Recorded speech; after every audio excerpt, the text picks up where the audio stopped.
Right, this is about getting the book ready for sewing and for doing the sewing. So I'm going to put a case binding on this book. It's a fairly straightforward book. It's a nice reprint of a book about bookbinding by Paul Haslook, first published in I think 1902, it says here, and then reprinted by the Black Swan Press in 1992. It's rather nice in that it shows you the marks on the printer's marks on the back of the spine rather well. These are the marks that indicate to the printer and the bookbinder that they've got the book in the right order. If one of those is out of place, you know perfectly well that you can see at once that it's wrong. It's also got rather nice letters on the different sections, and you can see the sections very clearly here, and each section has got its section letter there. In older books they tend to be this on this side, and they've also often been cut off in more modern books, but here you can see them very easily. So I'm going to knock this book up to the head, and I'm going to put it in a finishing press. It could be a lying press, but it doesn't really matter for marking up, because all I'm going to do is to make sure that it's horizontal, and so I can actually draw the marks on the back. So I'm knocking it up to the head, and I'm going to put it in the press. You see that these are just rough boards, it's not really essential.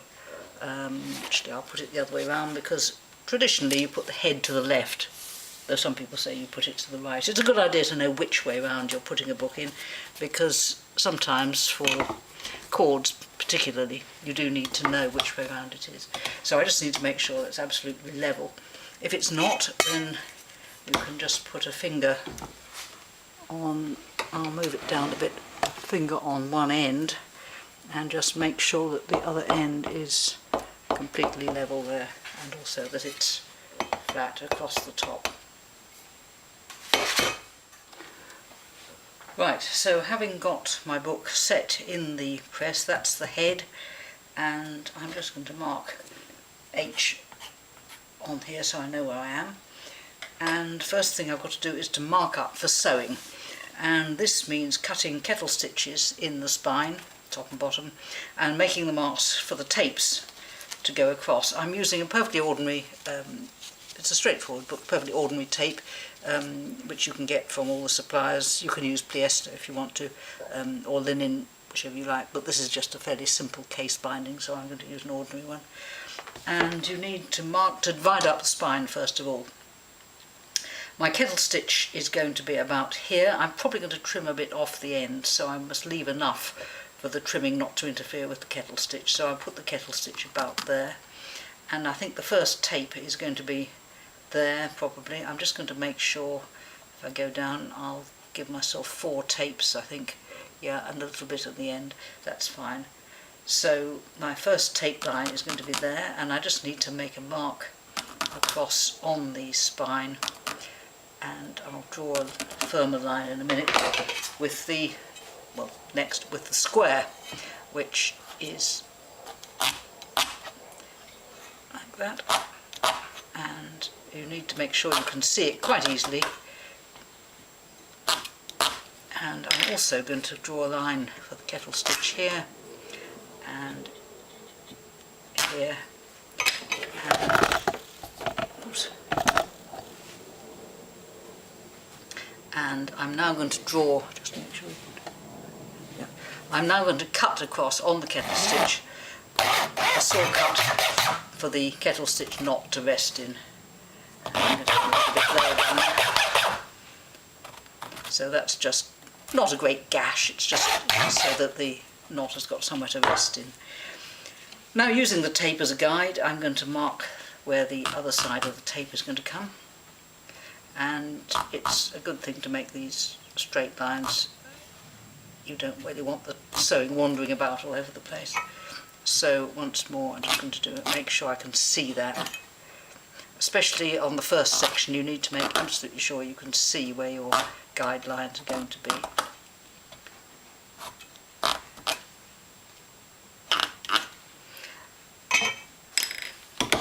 So that's the book marked up and ready to be sewn. Just a word about skeins of thread.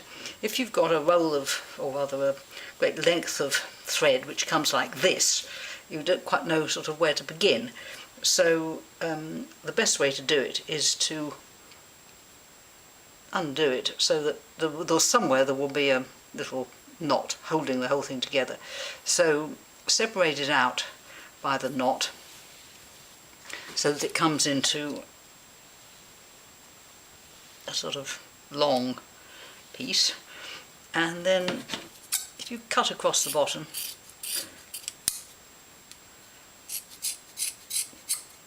that gives you a lot of lengths of the same length. And then if you now take the middle bit of rather a third of one of them and separate it out a bit,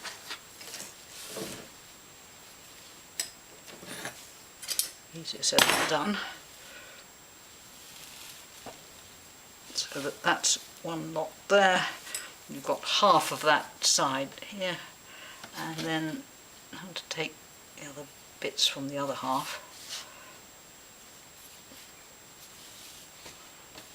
So you've then got, I don't know if you can see it on there, but I'll do my best. You've then got three, what you call them, three elements of thread, and you then plait them so that one goes over to the middle and another goes to the middle there. It's a help if you've got somebody to hold it for you. In fact, I'm going to hold that down with the compasses and proceed to bring the threads over to the middle.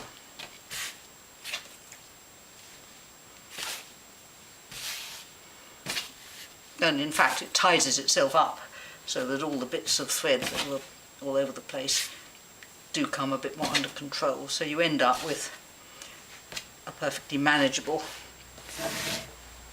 set of threads. And when you want one, you just take the end, go up to you can now hang this up. So when it's hung up, you just pull a length of thread out, and there is a length of the correct. There's a thread of the correct length for sewing. So we're ready to start thinking about sewing.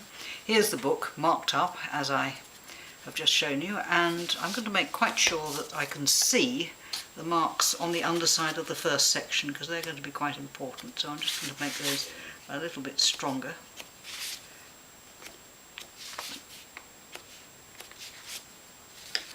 And I'm going to cut myself 4 lengths of tape, which will just go across like that. I don't bother to use a sewing frame for tapes. They usually hold up of their own accord. They're quite stiff, and if they're not stiff enough, then you can stiffen it with a bit of tape if you've got the floppy sort. But most tape of this sort comes stiffened anyway. So there are my 4 tapes, and I'm sitting sideways to the bench. So I've got my arm, left arm this side, and my right hand holding the thread is this side on the right. That's for right-handers. Left-handers, obviously it's the other way round. But when you're sewing your book, you just need to make sure you get the sections in the correct order, because it's rather easy to start with the first one and then put the second one on top of it rather than the other way around. So if you're right-handed, you can sew your book up facing it, going from front to back. You can, if you wish, sew it up upside down from back to front. You can do it that way. If you're left-handed, you've got to do it upside down from the front. You will see what I mean. If you are, you will work it out, I'm sure. Book as if to read, and push it sideways and take the first section and turn it over. You will see that I'm working on a board. It's just slightly easier to keep things under control. These sections are very easy to open because they've not been cut off the top, so it's easy enough to see where I am. So kettle stitches there. I've marked all my holes. I don't bother to make holes for something of this size. If you've got really thick, heavy paper, you can make them in advance, and then you make a gauge and do the holes from the inside. If you do, you need to make sure that your pages are very firmly closed, because if you don't, you will find that you will get the needle will come out somewhere over here.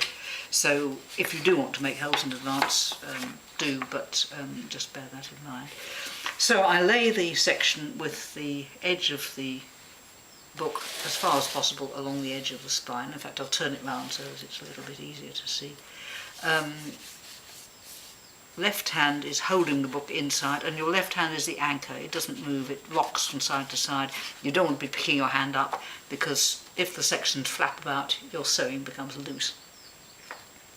So I'm going to put the needle in at the kettle stitch, and what I do not do is this: bring your right hand over and take it. You keep your right hand on the outside. Your left hand stays down, anchoring the page, but at the same time you can open it up and I can see where my hole is, and I will come out exactly on that hole. You'll notice I haven't yet put the tapes in place. I'm going to make loops first of all and then put the tapes in. Some people will sellotape the tapes onto the board and do it another way. That's fine, it's there are no real rules as long as it works.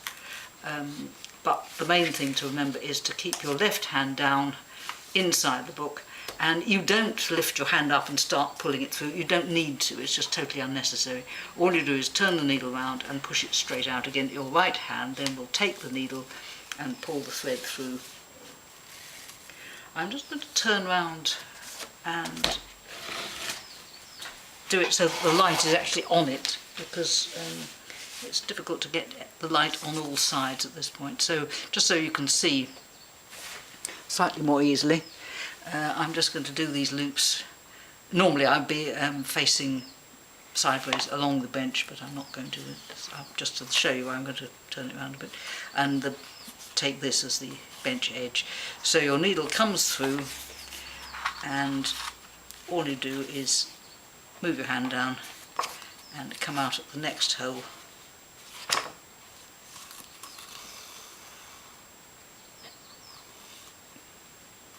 And I'm just leaving loops there for the time being. I'll fill those up when I come back again, when I get to the end rather, but just for the moment. And you want to keep your needle as far as you can, going in on the fold and coming out on the inside of the fold, exactly in the right place. That's the hole I made earlier.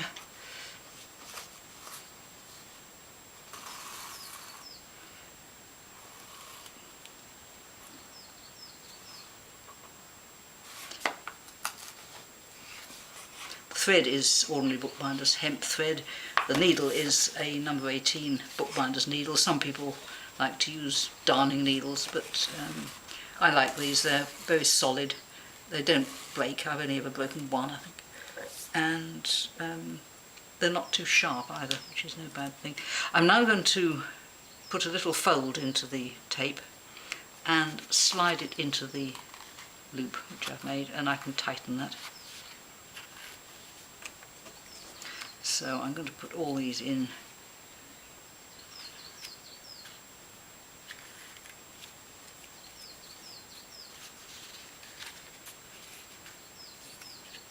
Just tighten that a bit first.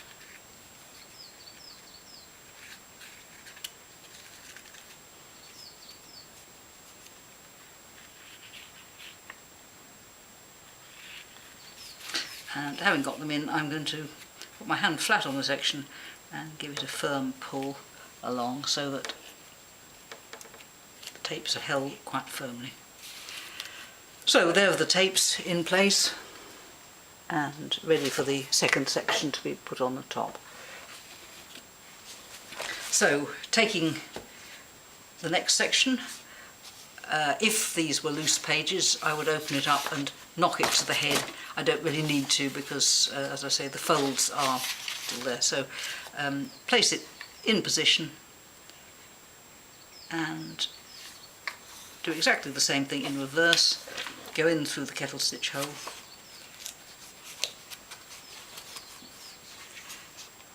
and I'll use my pencil guides to. I've also got the tapes to guide me as well, so I ought to be able to keep it reasonably level.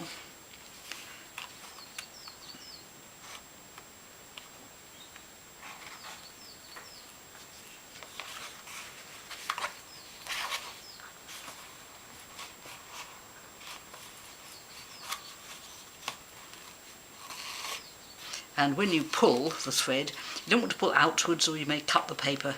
You always pull along, and it wants to be, the sewing wants to be reasonably firm. It doesn't want to be too tight. If it's too tight, you'll get sort of rucked up pages on the spine. But if it's too loose, your sewing flops about and it's very difficult to shape the book because it will keep falling out of shape. So you just need to make sure that you have got it fairly firm.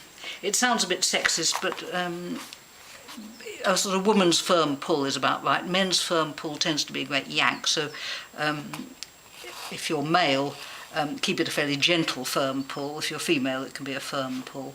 It's just a matter of physical difference. When I get to the end of the second section, I can't yet do my kettle stitch, and if you're not sure what that is, you'll see what it is at the end of the third section. But at the end of the second one, there I have the two threads, and I'm just going to tie a simple reef knot, make sure that they're both firm. So I'm just tie a simple reef knot, left over right,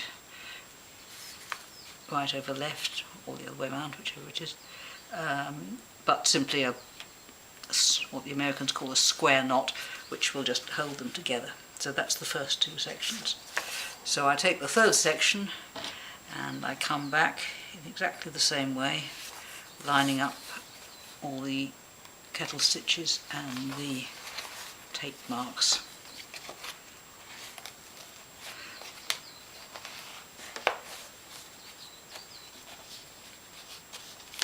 The printer's marks, of course, help the binder to know where he is as well.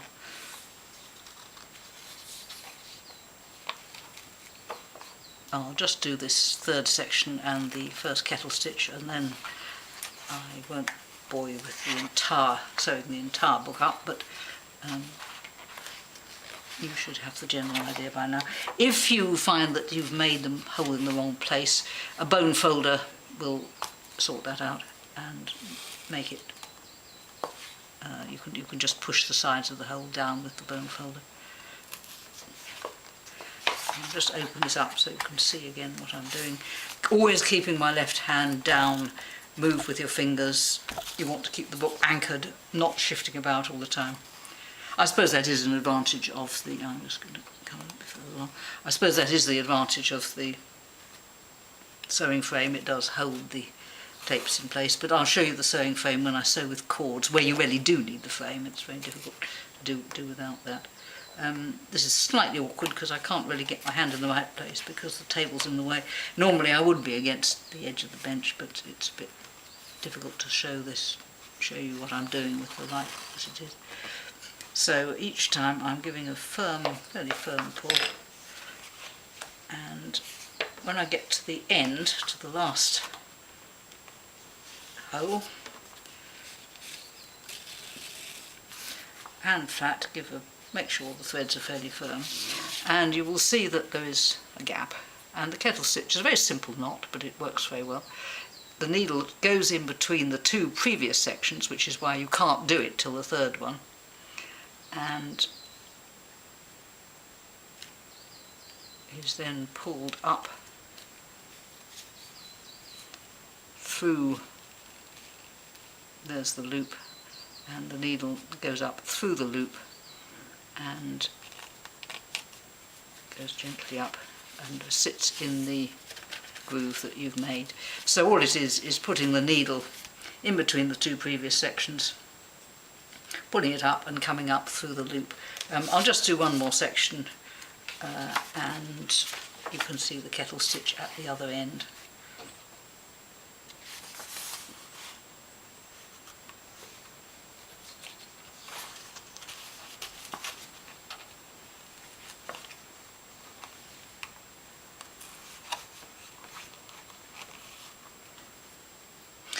When your thread gets too short, you just tie another one on.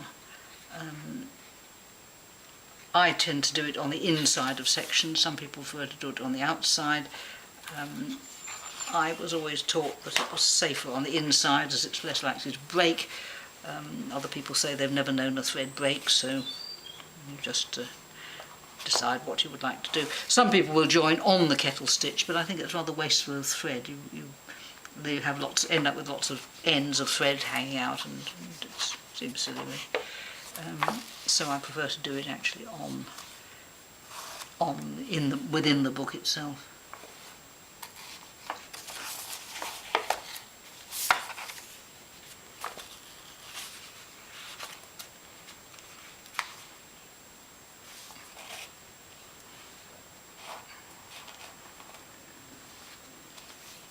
So I'm just coming up to the end of the fourth section, and you will realise that you do your kettle stitch every time. You don't do it just once, you just do it at the end of every section. If you don't, then all your sections are going to be unanchored, so it simply finishes it off. I think I'm going to incorporate the original end up here so that it'll be finished off and it'll be sort of tidy and out of the way. So I'm just going to put my needle in between the two previous sections, and no, it just would get tangled up, wouldn't it? Just when I don't want it to. But that's okay, I think we can sort that out.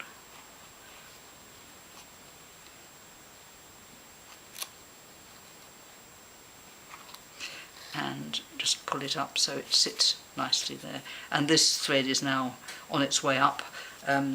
When I get to the end, I'll have to spiral the thread round to finish it off. So this stops the end being cut off too close to the knot.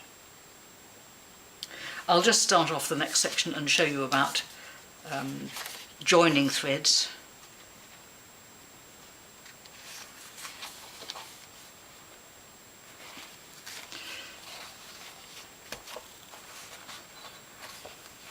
I'm not keeping the book as close to the edge as I usually would. It's because it's at an awkward angle, and so I'm having to do it slightly oddly.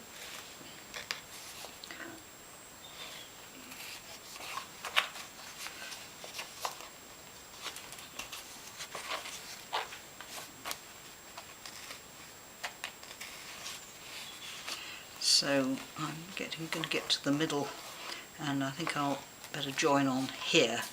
So if I open the book up and pull the thread through, and I take a second thread, you can, if you wish, just take your thread and simply do a reef knot again, but I will just show you the weaver's knot because it is rather nice. It's a loop round, and there are more instructions in my book, which is rather easier. It's very difficult to show anybody this kind of thing. You've got one loop which is through another loop. Your original thread goes through the whole thing, and I'm then going to pull both those ends so that the second loop goes up inside the first, and that is now held absolutely firmly, and you can then chop off the two short threads. Make sure you don't chop off the one you've just put on. I have done that. So there's the book finished, and I've had to sew on the last page, which was separate as a fold just round the back of the last section. But there we are. The original end has come up with the rest of the has been brought up, and I can just trim that off. The final kettle stitch is made in the usual way, and I'll just come up through the thread, and then having done that, just to finish off, I'm going to spiral down the spine as if to do a kettle stitch, but not actually pulling through the loop, just every 2 or 3 sections, so that if I take it down to about there, I can trim the sewing off there as well. And there is the book ready to sew, and sorry, the sewing is now done, all ready to be backed, rounded and backed, and have the cover put on.